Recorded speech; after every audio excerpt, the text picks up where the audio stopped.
All right. Well, welcome everybody to the webinar. I'm really excited to be here. I am Matt Emhoff. I am a spiritual and life coach, as well as a director of Deeper Ministry. And with me, I have my good friend and mentor. He's also an executive coach, Mark Fryer, and really excited to be talking with him today as well. So today, we are in the webinar series called The Story of Emotions. And today's subject is the story of Jesus's emotions. So just to kind of review where we've been, we started with part one, which was really talking about the deficit of emotions that we have in our culture and sometimes in the Christian culture, and just what that looks like and why that's there, and why we're kind of starting with a deficit and how to bridge that gap and what that looks like. And then excuse me, part two is the story of your emotions. And that was last week. Last week, we talked about our own story and what that looks like. Mark and I shared some of our story, and we each have a story in general. And then a part of that story is our story of emotions and our interpretation of emotions, and if we're, how we're dealing with those and that kind of thing. So, and today, we want to talk about Jesus and his emotions and kind of how he navigated as a human being with a full range of emotions, and that kind of thing. So, Mark, just really grateful that you're here today. How are you doing? Doing well, thanks. It's good to be here again. And it's funny how we started this maybe with a one off and now it's two and we're moving into three. I don't think there's going to be four, but you never know. This is a good start to say we're really tackling this subject, and we're glad for those of you who stuck around and for many of you who are listening by the recording, which we know that happens. So good to Yeah, be here. yeah. So as we said before, Mark and I are good friends, and we often have um, conversations that last a long time. So as we've talked, we've joked about we can definitely talk a long time about these subjects, and we're excited to invite you guys in to the conversation as well. So as we go, as we've done in the last two, please put in your questions in the chat box, and we will answer those to the best of our ability in real time. And as we get started here, there's one question I just wanted to put out there to the audience or everyone, and that is, what is your view of God through the lens of emotions?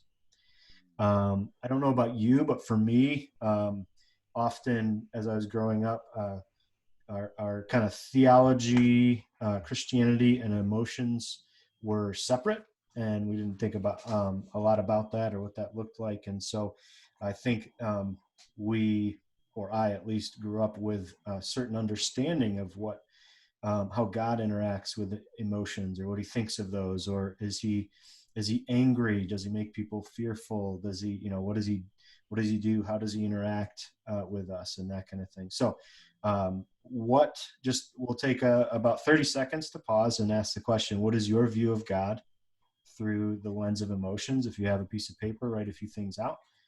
If not, just kind of ponder.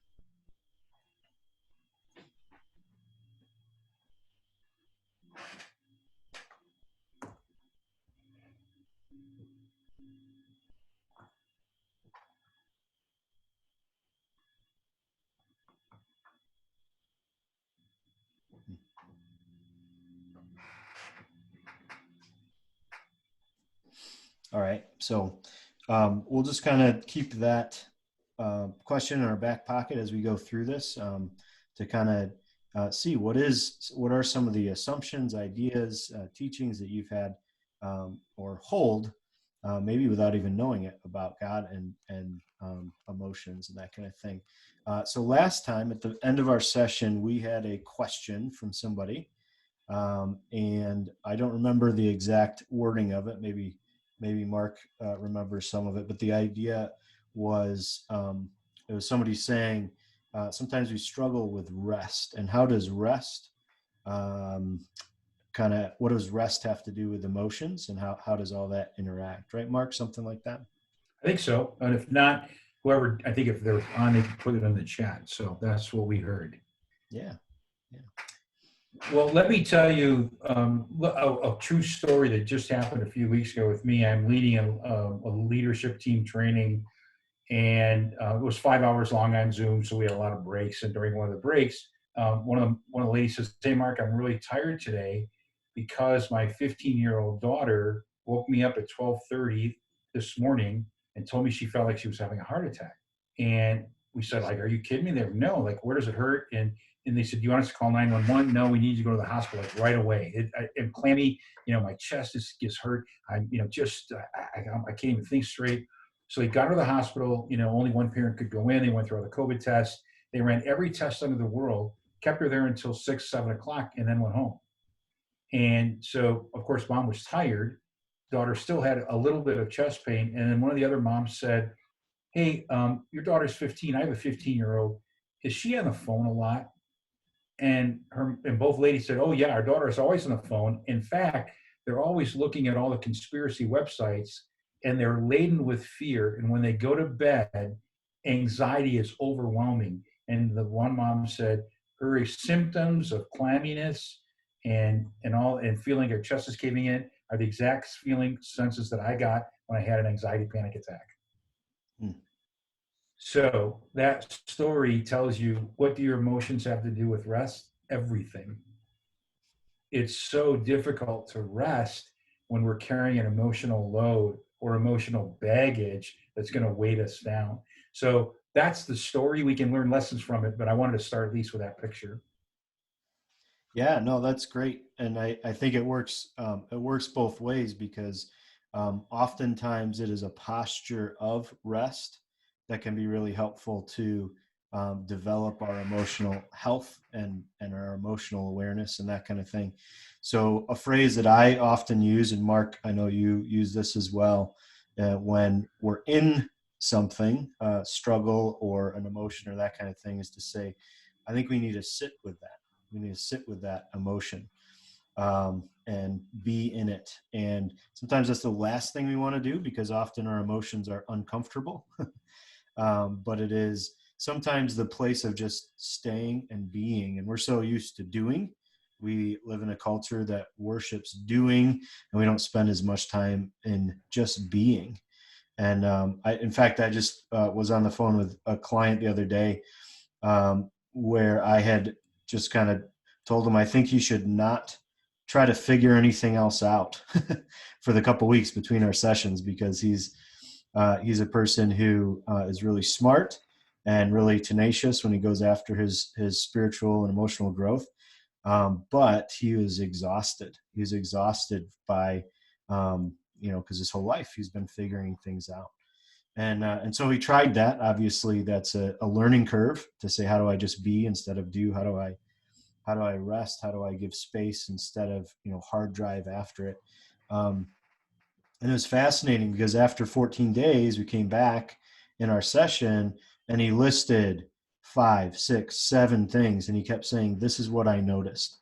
This is what I noticed. This is what I noticed." And it was so great to be able to say, "Do you see what can happen?" Even when we're not trying to figure everything out or hard drive after it or that kind of thing, what's happening subconsciously or kind of in the 90% of the iceberg underneath the surface, things are happening. We don't have to figure it all out. And so when we rest or give space for it, sit with it, a lot of times that can bring calm, that can calm our anxiety or our anger or our sadness or those types of things. But it can also give space to ask some of those questions in safety because we can say, "Hey, I'm okay, but what does it mean? What does it look like?" So being restful, living in the question, just kind of being in it instead of doing it, or balancing those two out, right? Yeah, and it's interesting because it doesn't sound like you're doing anything, but you're doing a lot. And so, Matt asked the question, get practical. Okay, that was very practical, but it doesn't sound practical. It's like, really, I'm just supposed to like rest and do nothing. Mm-hmm. So I use the word find, and I love the fact that Matt would ask that question. How do you find rest, right? How do you find rest? If we try to find it like we try to pursue or attack something, I just don't think it's going to happen. Like, I'm going to find rest and I'm going to wrestle it to the ground until I get rest. It's like conquering rest, right? And I know all about that because that's the way I've tried to get it in my life. You just achieve it. You achieve rest and you look around and go, well, it's not very restful, right? You look at people who've won championships at any level and they'll go, hey, like, what are you working on? Well, this isn't enough. One isn't enough. I need more. I need more. And so achieving isn't going to get you rest. If you approach the same verb, find, in a different way, I'm going to be available to find rest. So the energy is totally different. I'm going to create space, which is what you said, to find rest. And so for those of us who are people of faith, let's look at Psalm 23 for a moment. Okay, so a really practical way to find rest. The Lord is my shepherd, I shall not want. So that's the principle. Here's the deal. You'll find some rest. That's what the good shepherd offers you, right? Now listen to the sequence. He makes me lie down in green pastures. Now he doesn't force me, but he invites me. I get to lie down. I know, but I get to lie down. Okay. He leads me beside quiet waters. I get to slow down. I get to do that if I choose to create space for that to happen. Even in the midst of going through your story, even in the midst of pain, even in the midst of when it's nuts, if I can take the time to let the good shepherd, and that's the key word, to let the good shepherd take me beside quiet waters, still pastures, the next phrase in the verse is so outstanding. He what? He restores my soul. It's really practical and it's really principally based. You will not get your soul restored if you're going to try to pursue it and attack it. You'll get it if you slow down and relax and have solitude and be quiet and notice, and then rest happens. And I may have to wrestle with some anxiety, or I may have to wrestle through some fear or some anger. But the goal is to create space for that so that I can have that, that my soul restored. Yeah. No, that's so good. And it also reminds me of Jesus's rhythm. Henry Nouwen is really good about talking about Jesus's daily rhythm of, he would go up on the mountaintop in the morning to be with his Father, to be with God, which is like, right. I don't know all that happens there, but I know part of it is rest, to be restored, to recharge, to connect again. And then he would come down off the mountain and he would, spend time with the disciples and just kind of pour into them. And then he would spend time with the masses and teaching and healing and kicking out demons and all that he did. But he didn't just wake up in the morning, jump out of bed and start, preaching or healing. He had to do that too. And if Jesus has to do it, then we need to do it. Yeah. And I love Tim's comment here in the chat box of, don't make decisions with emotions. And my comment on that is certainly don't make decisions out of emotions, in a place where you're triggered, in a place where you're already emotionally intense. We talk about fight or flight, amygdala hijack, when all that is coursing through your body, that adrenaline, we're not in our critical thinking brain. But I would say it's a balance that we can make decisions through things like empathy, or at least, make that a part of the process, to wonder, hey, I wonder what someone else is going through and how this decision will impact them or impact myself emotionally. So it's something to consider. It's one more thing to be a part of the decision, but we don't want to make decisions out of those super intense moments. And again, I think that's what Jesus did really well. He comes down off the mountain and he's dealing with these disciples that can be, pretty silly sometimes. He's dealing with all kinds of people that he's trying to minister to. And how does Jesus navigate so well? He can't navigate well if he's not grounded in who he is and in his Father. And he certainly can't if he's emotionally overwhelmed or intense about everything or that kind of thing. Mm-hmm. So Mark, as we talk about Jesus and kind of connect Jesus with emotions and through that lens, why do you think it's important to connect Jesus to emotions? Yeah, well, it really goes back to that first question you ask, right? Which are like operative view of God in a way, how do you view God, especially through emotions? So I think it's critical because when Jesus came, if he said, if you want to know what the Father's like, look at me. You know, it's easy to go, oh, yeah, yeah, I said that. No, think about it. If you want to know what the Father's like, look at me, because we're one. And if we start there, I think it's easy to move through the fact that Jesus was God's son, and this is what he did. We also have to know and agree with, because it's been that way for centuries and millennial, is that Jesus was also fully man, fully human. That's been argued, debated by a lot of people smarter or dumber than me, and it's been going on forever. And so, if we buy the fact that Jesus said, "I am human, tempted in every way, just like you," okay, let me show you how to live the human experience. John 1 says, He came and lived among us. The Message translated, He pitched his tent among us. So Jesus came here to be human, to teach us about humanity, and at the same time say, if you want to know what the Father's like, look at me. So at the end of the day, what did Jesus do with emotions? How did he teach us? It's that principle that at the end of the day, the Father is all about compassion. Jesus was all about compassion. Jesus was all about being emotionally grounded.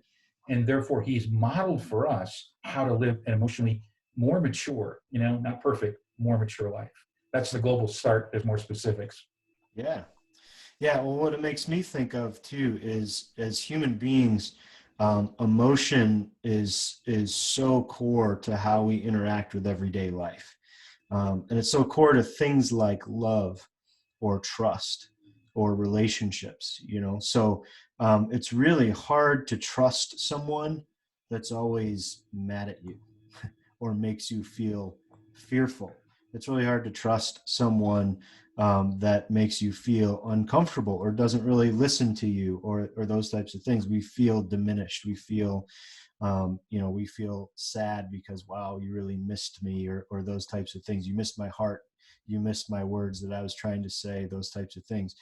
And so what happens then is we don't trust a person that does those things, right? And trust is really the basis of relationship, especially when we apply it to God and say, we're going to have God lead my life. I'm going to give my life. I'm going to walk with God, or let him lead me, or those types of things. So often we're saying, kind of in the Christian culture, we need to trust God. But we don't often say what that looks like, and especially don't often connect it to our emotional world. That is not the only way we make trust decisions, but it's a big way. If somebody betrays us, we feel all kinds of different things. Yep. Go ahead. Yeah, no, it's true. And so, I think for the rest of our time here, we always want you to think about the human interactions of Jesus over the Gospels. How's that? So the human interactions of Jesus over the Gospels. So the very thing you said, Matt, struck me. Did the people in the Jewish system trust the religious leaders? No. And why didn't they trust them? Because they didn't feel safe. Why didn't they feel safe?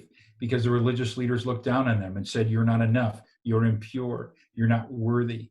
And so it has everything to do. So at the end of the day, if I don't think you're worthy or pure, or if I don't think you measure up to my standard, I don't make you feel safe, which means I don't trust you. Compare that with how did the outcasts view Jesus? Yeah. How did the overwhelming number of lay people, if you will, view Jesus? Wow, he was a friend of sinners. He hung out, he listened, he cared, he had compassion. He lived life with me. And so it has everything to do with trust. Yeah, no. And so if we're going to ask God to lead our lives, we better make sure we know how to trust him, because what's going to happen is part of us knows that's what we're supposed to do, and it's kind of what we're told to do. It's almost becomes an obligation. Yep, I'm supposed to trust God. Okay, I'll try really hard to do that. But the more subconscious, deeper parts of us go, oh, heck no, I'm not going to trust somebody that I don't connect with, that I don't feel intimate with, that I haven't invited in, that hasn't proved themselves to me. And so you take those principles of relationship that we would do with anyone else, and it is the same. It's the same with God, but multiplied by 100, because we're actually putting our whole lives in his hands. And so the beautiful thing is what Mark just said, is when God does come through for us, and we do see his kindness, his power, his courage, his strength, his goodness, and it actually makes us feel safe, makes us feel connected. It's so real. It makes relationship with God so real, and it colors it. It brings life to it, because here's a real God who says, "Yes, I get it. I understand when you're hurting. I understand when you're confused or sad or angry or fearful. I get that." And I believe that when we're hurting, God feels that deeper than even we do, because he created us. He created emotions, and he loves us perfectly and can empathize perfectly. And so his level of being able to say, I am so sorry, I feel that pain with you, is so deep. And we need that so badly from people, is empathy and care and connection in the places that we're hurting the most. We often hide them because they feel vulnerable. They feel imperfect. They feel, we've gotten hurt before by other people that have seen those, imperfect places and that kind of thing. But that's exactly what God is inviting us to bring to him. And what if he could? What if he does create that safe space, that container? He says, I will be in that pain with you.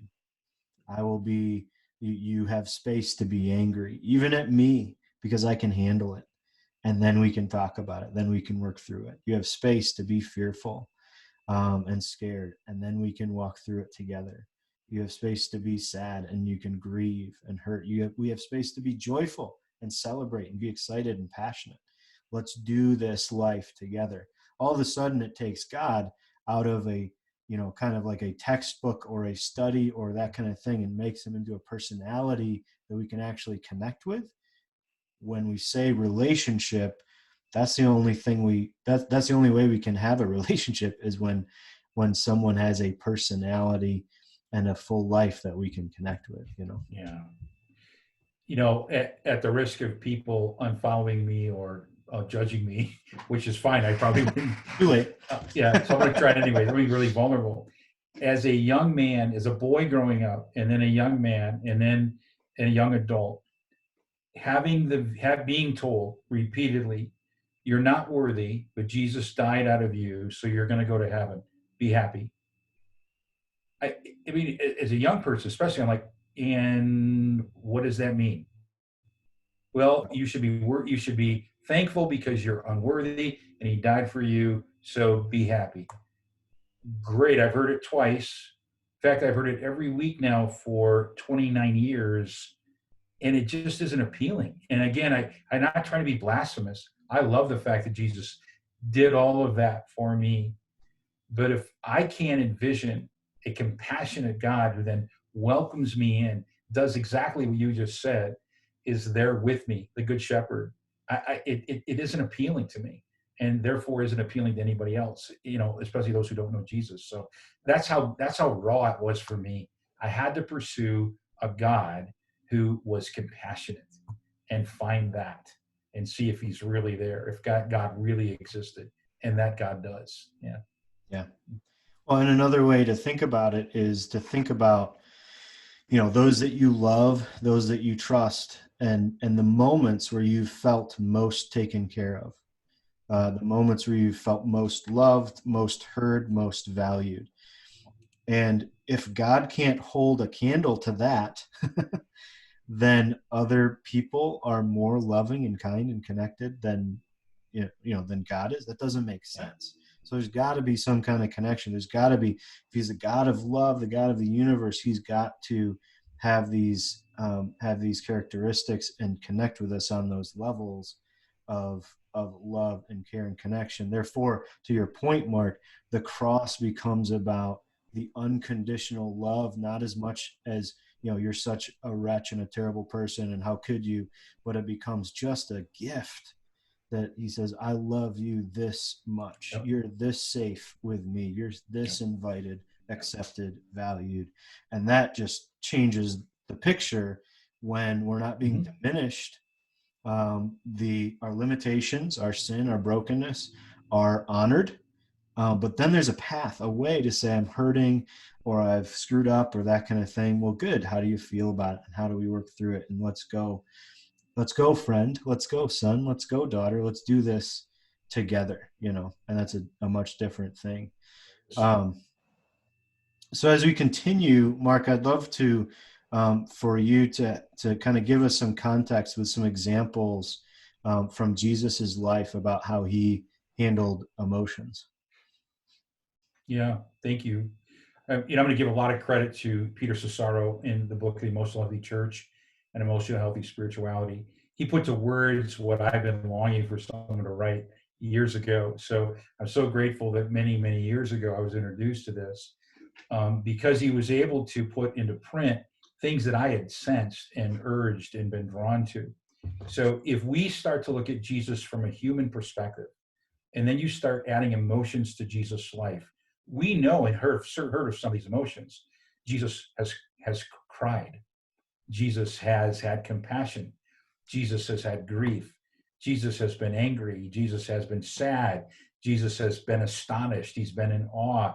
He's been distressed. He's been sad. Jesus has experienced all these emotions. And so therefore, if he's fully human, we have an emotional God, an emotional Jesus to model for us how to live among us and what it looks like and its connection. So let's start there to say, I'm so grateful that it's now out there. And whether we agree with it or not, Jesus was this fully human, which meant he was fully emotionally present.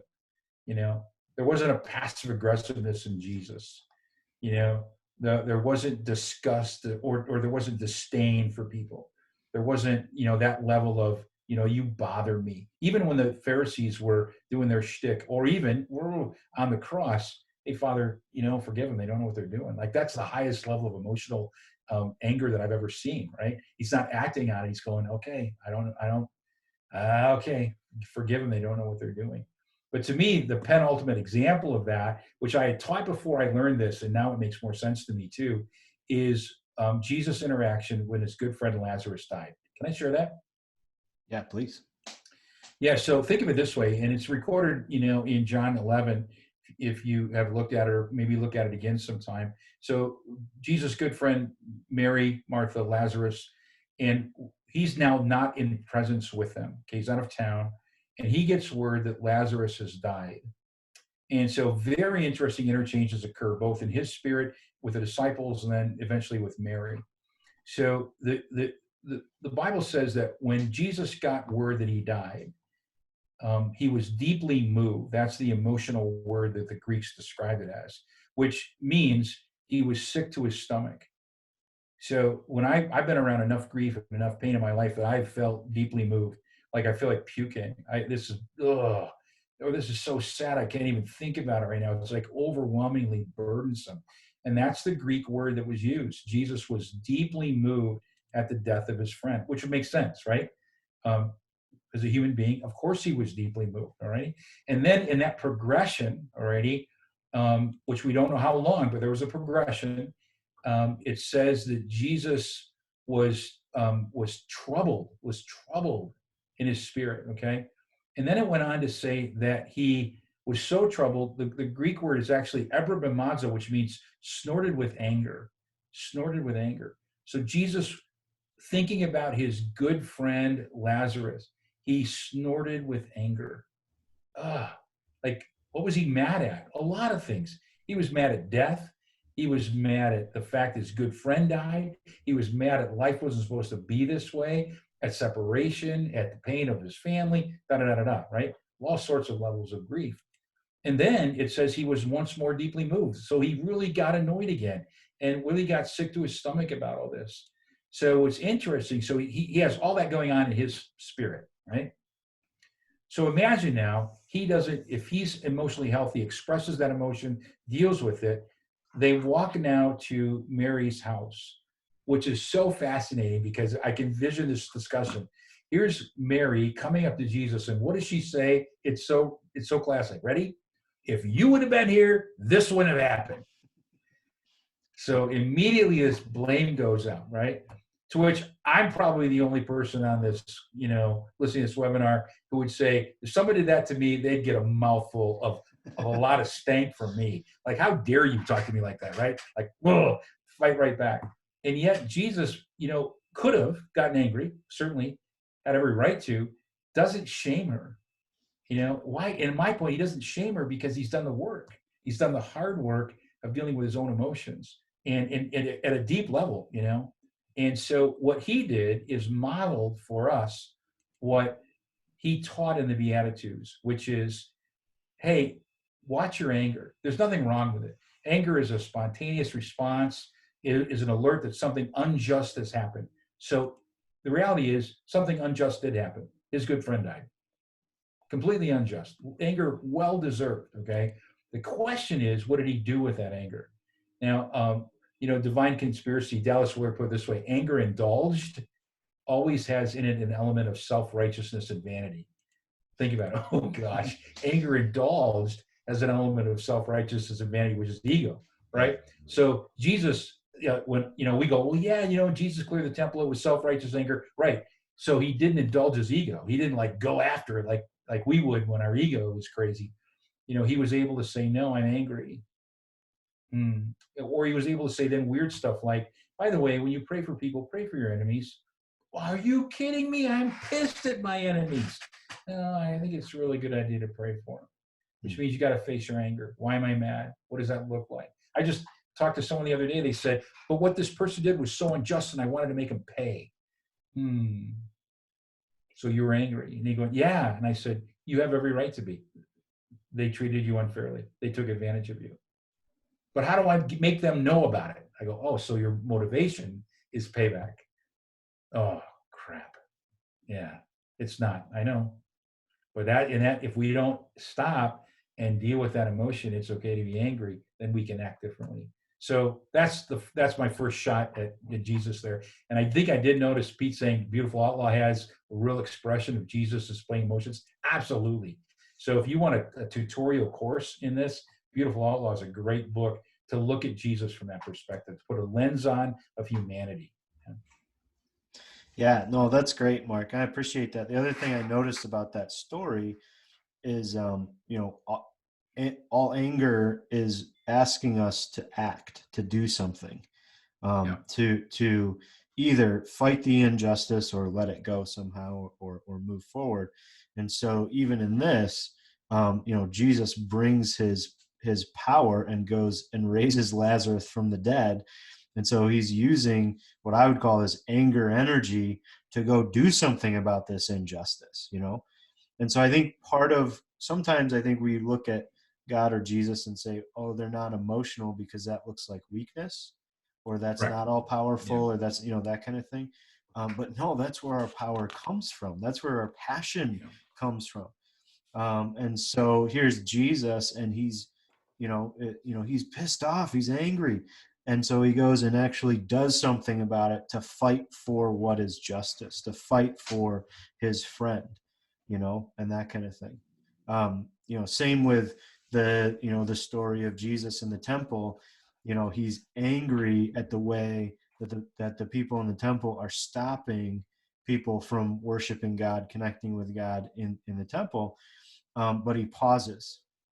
That's a really important pause for us to learn from, is he pauses and he goes and makes a whip. And then he goes in and he lets it rip. He's upset. He's firm. He's angry. He gets everybody out of there. He gets, he causes a stampede with all the cows and animals and everything. And yet, it actually says he stops and lets the birds out and the other animals that can't just run away. There's kindness and compassion in the midst of his anger. He's angry, he's powerful, he's doing something about it, but he's not out of control. And he's not just creating havoc and destruction with it. And so it's pretty powerful the way he does that with anger. Another story I think of is when he's in the Garden of Gethsemane with his friends, and he is heartbroken. He's got two or three of them, and he says, "Hey, stay awake, stay alert. You guys are in this with me." And those boneheads just keep falling asleep. And so he, like you can just feel in that story the brokenness and the sadness, how Jesus is broken up about, like, these are my guys, these are my friends. They're supposed to be in this with me, and they're not. Oh, like another level of feeling alone, another level of, we know what that loneliness feels like. We know when somebody, lets us down in those ways, and it hurts. And so what do we do about it? And Jesus is kind of constantly doing that stuff with the disciples of, when I think it's with the sons of Zebedee, where he's like, how long, oh Lord, do I have to put up with these guys? Like, yeah. Annoyance, frustration. I'm at the end of my rope, which I have to say, I think God probably feels like that about me sometimes. Like, how long, Matthew, are you going to just struggle in the same place, or those types of things? But it's so human, and it actually makes me feel better to have a God, have a Jesus that would say, oh, I totally get what it feels like to be frustrated. I totally understand when you're enraged, when you're snorting with anger, when you're in so much pain or kind of sadness that your stomach hurts, or those types of things, because he gets it, and then we can invite him into it as he invites us into it as well. Mm-hmm. So true. Absolutely. Yeah, so just a reminder, you guys can send out any questions that you have as you think about kind of your own view of God through the lens of emotion, that kind of thing. Go ahead, Mark. Yeah, so I want to just continue to think about Jesus and emotions for a moment, and then some of the principles that even, that we teach or we've read, So let's look at Paul, right? In the epistles he writes, in your anger, do not sin. Now, it often gets mistranslated. Oh, anger, sin. That's not what he says. In your anger, while you're angry, be careful. Watch it. And again, in the Beatitudes, because typically when we're angry, we do things we don't want to do. We know that the limbic system takes over and the fight or flight kicks in. And so we're not acting rationally, which means we're acting emotionally at that point, or the blood's flowing to our amygdala, and that a hijack occurs. And so it's important to recognize what's really happening, right? And I think, we've got the model for that. It's the practice of it.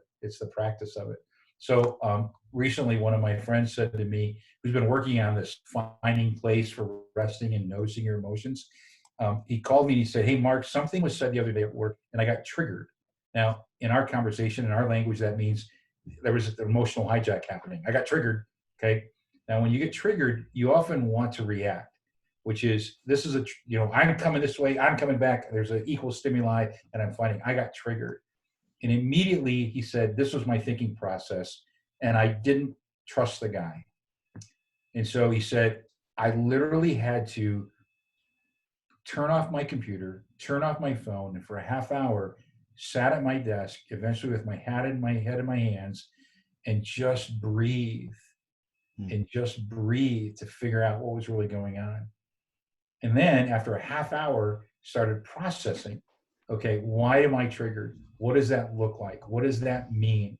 What's the process? He called me and said, hey, Mark, I think you'd be really, really proud of me because I learned, I started to do it. I started to work on this and it actually works. He said, it took me a half hour, but I got there. And I said, well, way to go. I don't care if it took an hour or a half hour. Sometimes it's quicker, but he took care of himself to get there. And I think so many times we forget that, as you said, Jesus took care of himself, right? And he wanted to model for people how to do that. And again, it was, scripture was written at a time in history when people didn't talk about that stuff, and we can today. And I think it's really important. For sure.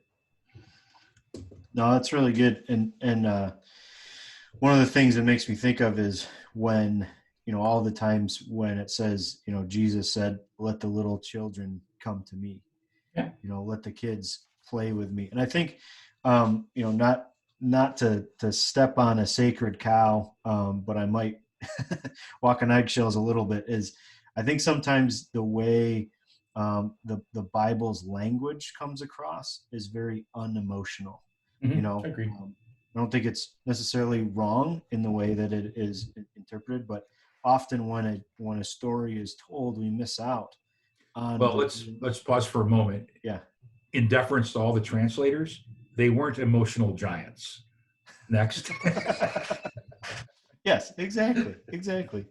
Um, but no, I mean, when we read it, we kind of get a perspective that is fairly bland or unemotional or those types of things, because it's trying to capture what happened, probably much more than emotions. And it's hard to know some of that. It's about reading it and reading it in a person's body language and their voice, tone of voice, and all that kind of stuff. And so that's what we try to pull out of it. And sometimes it's great. Kind of what we're doing is almost like you read through the scripture and then you close your eyes and try to imagine Jesus, a person, a human being, and he's in the kind of the dusty, hot area in the world, and he's sitting there, and there's kids running around, but there's also other people that need healing, and there's people that want attention from Jesus, and he just says, "Let the little children come to me."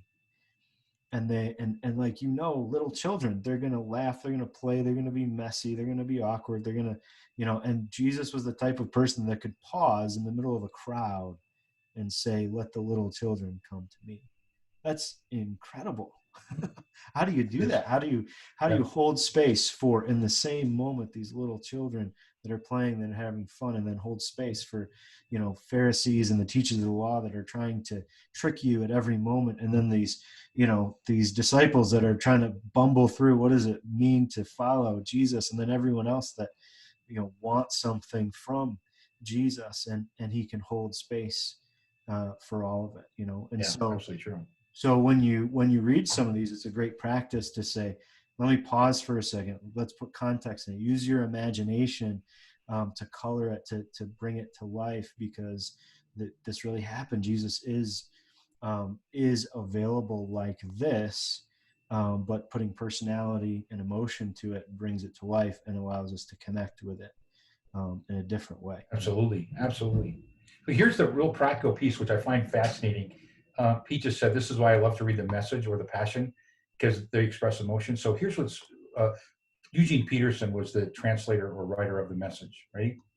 So you know who really loved the Message of the Bible, the Message translation? Are you ready? Bono. Bono was drawn to him, visited Eugene Peterson often, because that language that he uses is one of emotion and life. And Bono, who was completely an artist, really in touch with his emotions, right, was drawn to that. And it's just, to me, just one example of what happens when you write in a way that has emotions to it. Yeah. Good point, Pete. Absolutely. Yeah. Matt, I have a practical thing, if that's okay. Yeah, go ahead and get something else. So one of the things that I know, which is really important for me and you and other people, is what are the practical way you do this? So I'd like to kind of, land on some of the ways Jesus did it, but really kind of say there's a science to the way you can apply emotions to your life. Okay, and it's really easy to do. I learned this from, other people. Most recently, Dr. Mark Brackett, his book, The Permission to Feel, talks about this. And he actually uses an acronym that, whether you follow the acronym closely, Matt has talked about all of these already, but the acronym gives an example of what it would look like when you have an emotion. So here we go. Ready? Number one is R. It's called RULER. R, recognize. Hey, I have an emotion right now. I got it. That's my emotion. Pause, understand. Well, what am I really feeling? Okay. And label the emotion. I am angry. This is where you've done a lot of good work. I am sad. I am fearful. I am grieving. I am whatever emotions those are, to really go there. So recognize, understand it, label it. Once we go through that process, which slows us down, then we can express it. Now, sometimes you can do it pretty quickly. Whew, I'm mad and I'm annoyed. Or I'm sad, whatever that is. And then to regulate it. I know a lot of people that talk to me and say, I'm afraid to even to identify emotion because I don't think I'll express it well. Pause. Wrong goal. Label your recognize your emotion, understand it, label it, and then start to express it. And then as you're expressing, you can label, you can really regulate it well. As you express it, you can regulate it. And you can go, well, that's a little bit intense. So well, dial it back, buddy. Okay, dial it back, regulate it. And I think that that's really helpful. I think that's what Jesus did in the temple. Okay, he recognized he was angry. He understood why. He labeled it. He went in and expressed it. And while he was doing it, regulated it. I'm going to let the birds go. I'm going to let these guys go and make sure these guys understand the message. Boom. And so I think Jesus lived and applied science to what we're learning today is the path to healthy emotional reactions. So. No, that's huge. That's really helpful. The practical steps and to pause and to work through those. That's really good. And again, that's in the Permission to Feel is the book by Mark Brackett to look that up. One of the other things that I think is really helpful to view this through the lens of kind of a mantra, one of the main mantras that I live my life by, which is just intimacy is the point. Intimacy is the point. And I want to read a quick quote from John Eldredge in his book, Moving Mountains. He says, "Oneness with God is the goal of our existence. It's not merely to believe in God, although that is better than not believing in him. It's not merely to trust in God, though that is far better than simply believing. It is not even to worship God, which is higher still. The destiny of the human soul is union with God. The same oneness that Jesus talked about with his Father is our destiny as well. That's what we were made for." And so when we think in that perspective, it just becomes so important to realize that our emotions are often how we interact, and what we're looking for is empathy and emotional connection. When we're looking for intimacy, that's where it begins. That's where the trust builds. That's where all those things happen. So as we're going, a question to ask yourself is, what is my true north? What do I believe this is really all about with God? And if it's about oneness, it's about union, it's about that connection, then we will do different things than if it's really about something else, So we start out with learning how to be healthy emotionally, not just to be healthy emotionally, but to find that intimacy and connection with God, to find that intimacy and connection with our own hearts, and learn how to have that connection, that belonging, that with other people in our, whether we're married or friends or whatever it is, our community of people. But it really pushes towards intimacy is the point, and connection with God is the point. And we can only do that if we're available emotionally with God, and learning how to do that in healthy ways in our lives. And it's a big part of healing in our pain. If we stay stuck in emotion, we're not going to be able to heal the pain that we're in. And it's a big part of our transformation, that we can continue to become better at living, better at interacting, better at giving of ourselves to other people when we're grounded in our emotions. And I think that's what Jesus did so well, is he was grounded enough to any of these situations that are thrown at him. He's able to navigate not just what happened, but his responses, his internal emotions, what's going on. And that can be so hard for us. It is, when we're triggered. And Matt Curtis, to that point, asked the question, are there practical examples for experiencing fear? When you mentioned Jesus, I'll go back to Gethsemane. I don't know what emotions he was experiencing, but they were intense, right? We know that. My guess is fear was one of them. And so what did Jesus do? He went to the Father and said, "I'm afraid." Now, we don't know exactly, that isn't quoted, right? But when you say something like, "Do I really have to go through this?" Yeah. Which is what Jesus said, that's fear. Okay. Is there any way this can be taken from me? That's fear. Okay. Not my will, be yours. Surrender it, right? But it was brought in the open. As it says, right? You mentioned Jesus waltzes back to his disciples. Those boneheads are sleeping. Come on, guys, really? And he goes back again. Hey, Father, I'm back. Are you really sure? And so that wrestling was so intense with fear, it bringing it out into the open. You just can't expect me to do this, right? And so to me, that's the model. It's bring it out into the open. We don't often say we're afraid. If you follow Matt's emotional flow, I may say, well, I'm sad. Well, great, Mark. What are you angry? What are you fearful about? I'm not fearful, really. What do so you're sad. What are you sad about? And it's amazing when you give space then to say, this is what I'm fearful of, then it makes sense to me. And it makes sense to other people. So it's allowing the space, which we've said all along, which you said, is slow down and dare to ask yourself, what am I afraid of right now? Yeah. And I do this for a living. I still remember the last coffee shop I was in before I do this through Zoom, and the guy was really angry. That's how he started out. And I said, and then you could tell he was getting sad. And all of a sudden, we're in the middle of a coffee shop downtown Detroit, and I said, well, what are you fearful of? The tears just flowed because we tapped into the real issue, right? It was anger and it was sadness, but at the core was fear. So it was bringing out into the open. And how long did it take? About 40 napkins and a lot of tears. And he finally was able to break it, so. Yeah.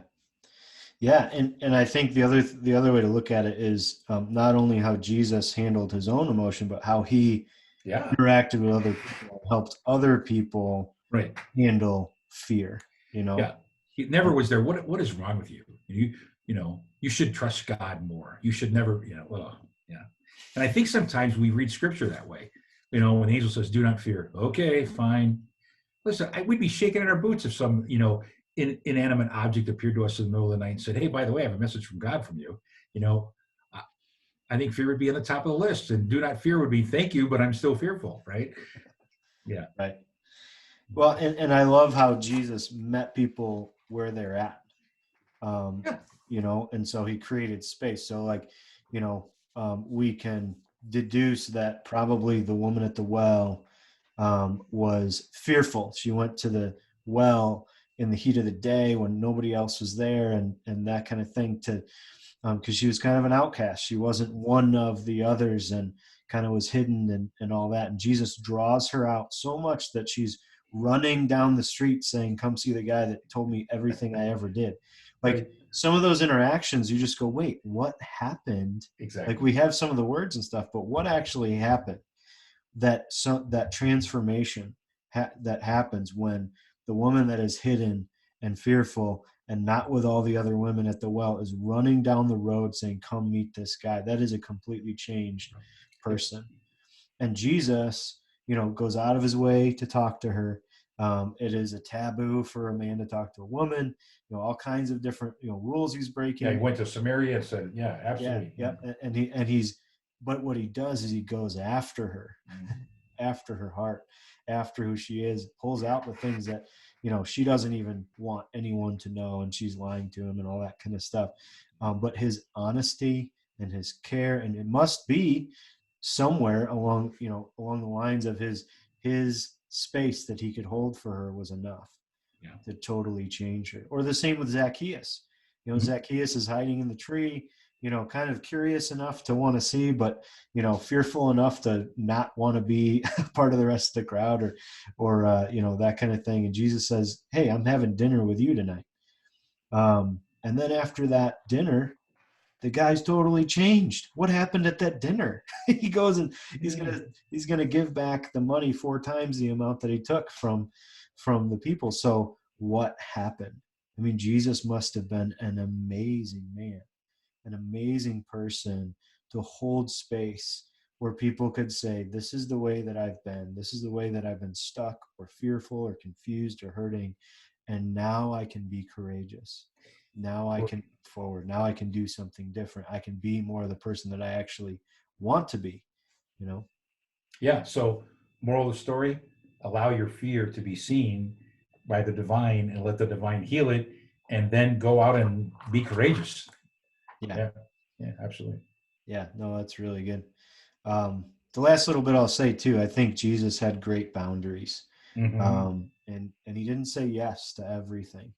And so even that is a part of our emotional life where, sometimes we have to say no or say maybe later or those types of things. I mean, Jesus moved on from places where there are still people that needed Yeah. healing or wanted that or that kind of thing. So just another practical thing that we can work on is how, what are boundaries? What does that look like? How do we step into that? We don't have time to unpack all that, but as Yeah. we're trying to be practical and say, how do we learn from Jesus in the emotional realm? I mean, we could probably just keep going and going because there's so much there when you start really unpacking, pulling it out. There really is. And, I smile because I've been around church people my whole life. And I can't imagine when Jesus said, hey, by the way, we're not going to feed anymore. We're just going to go to the other side of the lake. There had to be people who went, oh, you don't care? Really? You feed all these other people all day and now you don't care about these other people? You know that happened. Okay. Mm-hmm. And so you got to be okay with a boundary that says, you're right, I do care. And it's time to go. But no, it's time to go. And he just doesn't care about people. Okay, thank you. That's not the MO, but it's being able to set a boundary. Yeah, really, really interesting. Yeah, no, it's true. So as we kind of wrap up here, it's just my encouragement, my hope for all of us is to be able to see Jesus, to see God through that lens of emotion, to really explore that. I mean, what we're talking about is the tip of the iceberg, but in your relationship with God, in your walk with God, when you're hurting, invite him into that. What does that look like? Tell him how you feel. Use some of that language, use some of that awareness, sit in it. But don't do it by yourself because you don't have to, because you have a God and a Jesus who's, the real point is he's wrestled through almost anything you've wrestled through, I've wrestled through in relationships, in his emotions, in his spirituality, in the thing, in all of that. He's being challenged, he's being pushed around, he's being asked to do all kinds of things and in relationship with people just like we are. So he gets it, he knows it. And not only is he an example, but he is in our lives right now, right here, more accessible than we ever thought or hoped or imagined. He says, right now, I can help you. I can love you. I can create space for you to hurt and still be okay. I can create space for you to be fearful and still be my beloved. I can create space for you to be angry and help you learn how to be in peace, help you learn how to breathe through it, to bring your strength and passion and power in healthy ways without being out of control and hurting everybody. I can help you be sad and grieve and weep like I wept, and grieve and let go of things like I let go of things, and hold on loosely instead of attaching too tightly to things. And even joy. We didn't speak a lot about that, but just joy, excitement, passion, being surprised, being excited. He was all those things. And so in real time in our lives, we can go to him, we can connect to him, with him, in all of those areas. Um, so anyways, thank you so much for joining us as we kind of wrap up here. This will be the last webinar in this series. So thank you for joining us. The videos for 1 and 2 and this one will be available. I will have those in a link for you. I'll send those in an email. Please check out thechoicetoshowup.com. That's Mark's website. You can learn more about him, more about his book, or order his book and read that. And go to deeperministry.com. That's my website. And sign up for the weekly reading, which puts a blog post in your email box every week that is an encouragement and a help along the way. So thank you guys so much. And yeah, that's it. Thanks, man. Be well. You too. Have a good day.